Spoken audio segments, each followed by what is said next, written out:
పరిశుద్ధ గ్రంథం నుండి మత్తయి సువార్త 27వ అధ్యాయం 46వ వచనంలో యేసుప్రభువారు సిలువలో పలికిన 4వ మాటగా మనం చూడవచ్చు.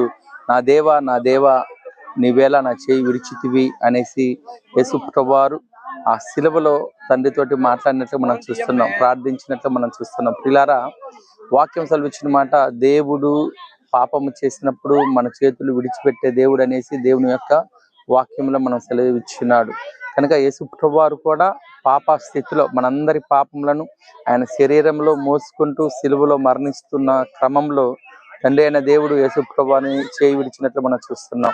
ప్రియులారా, మనం కూడా పాపంలో పడి ఉన్నప్పుడు దేవుడు మనల్ని విడిచిపెడతాడు. కనుక దయచేసి మనం కూడా గుర్తుపెట్టుకోవాల్సిన మాట ఏంటంటే, మనలో ఉన్న పాపములను సిలువలో ఉన్న యేసుప్రభువారి దగ్గరికి వచ్చి మనం క్షమాపణ అడిగినప్పుడు ప్రభు తన రక్తంలో మనల్ని కడిగివేసి మనల్ని క్షమించి దేవుడు అయినాడు.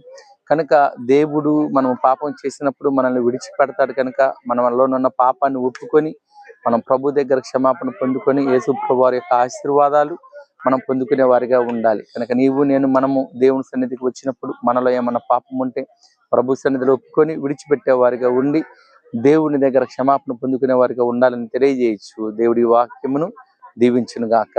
ఆమేన్.